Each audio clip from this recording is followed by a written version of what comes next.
It's like deja vu. The righteous fan of the Reds. Set those players free.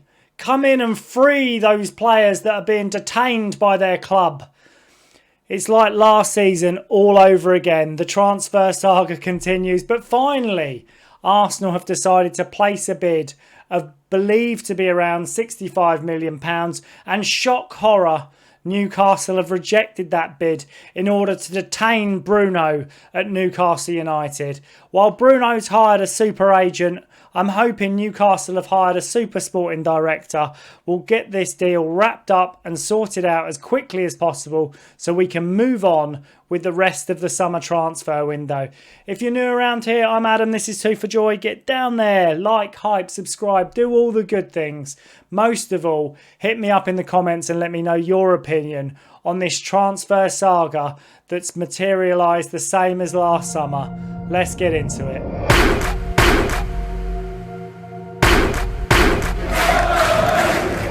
Arsenal fans, if your shirt's red, you become delusional.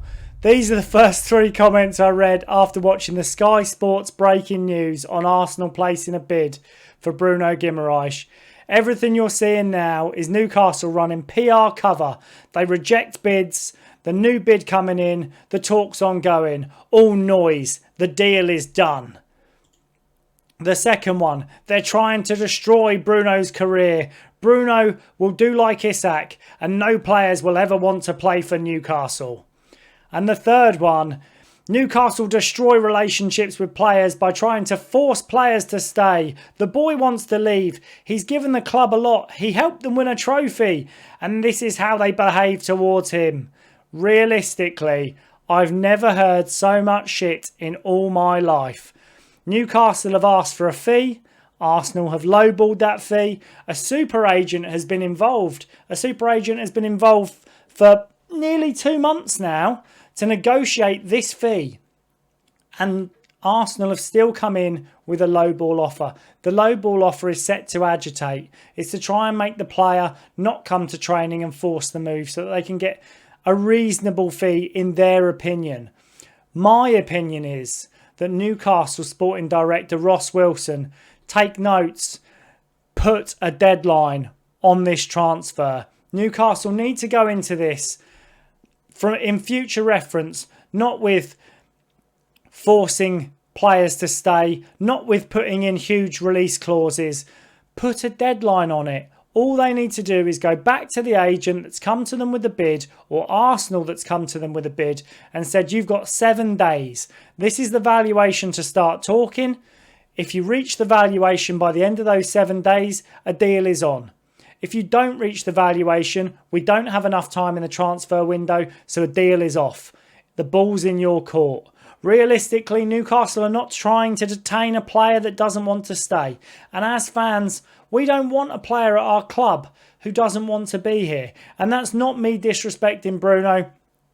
Realistically, I think if he wants the move, give him the move. But it has to be for the money that suit the club. We have to be able to have time to go out and reinvest that money in bringing players in. And if Arsenal want to drag this saga out in the way that Liverpool did with Alex Isak last season, Newcastle should have learnt their lesson that this doesn't work.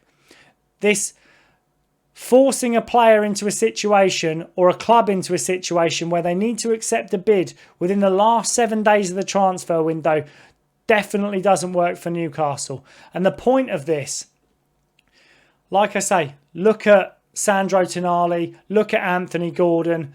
Barcelona came in with a bid. We agreed a deal. Anthony Gordon out the door quickly. We reinvest the money. Sandro Tonali off to Tottenham. We know where we are. We know where we stand. We know what we need to replace. And the money's there to spend. Arsenal, if you're trying to drag this transfer out, if you're trying to agitate to get a lower value, our sporting director needs to come back into this situation and dictate terms. We are a selling club. No problem. But we only sell on our own terms. That's the way things have to work. In the market, that's the way any business deal works across the world. You do not give reduced rates in order to bring money in at a certain time. We don't need to sell. We've brought in the money we need. If Bruno wants to go back to the super agent that you've paid and explain to him that they've got 7 days in order to correct this or negotiate this transfer fee in order to get things done. This has to be the way that Newcastle operate. If we allow this transfer to continue in the way that the Alex Isak saga happened last season, and Arsenal agitate for a move in the last 7 days of this window, this will be a repeat transfer for years to come. People will always come and want to take players from Newcastle. We produce high talent. We bring players on. If you look across the big 6 clubs, everybody has taken interest in one of our players at some point over the last 2 years. We have produced a good squad of players. We can continue to produce a good squad of players, but we need the fees in order to spend it wisely in this transfer market and recoup the squad that we need to leave us in the best position. Arsenal are aware of that. Newcastle are aware of that. These ground rules need to be laid out and laid out quickly. So there's also been some big links to the club with Angelo Stiller, Giorgio Scalvini and Hadji Musa all being linked to Newcastle currently. And with the new manager being pictured on the training ground and introducing himself to the squad, obviously the rumours of Bruno set to meet him today and have discussions, while I still feel Bruno will want away, it leaves us in a position where we know what to do for this summer window.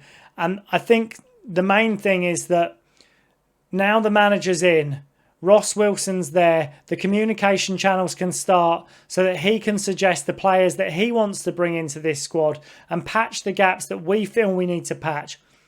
I still feel we need 4 or 5 players in order to fill this window correctly and bolster this squad in the way that we should do.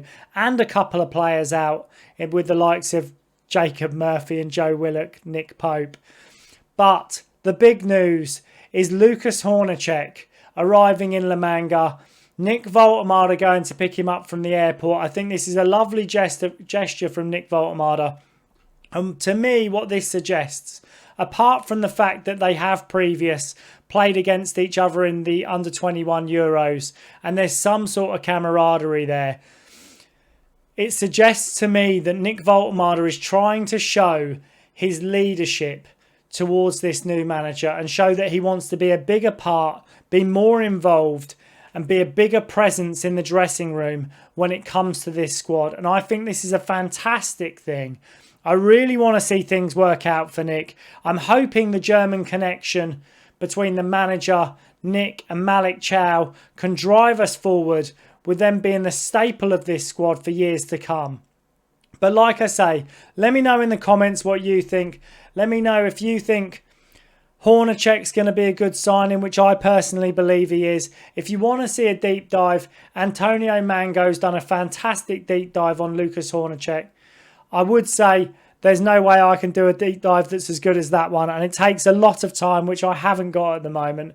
But if you haven't seen it, go over and check it out.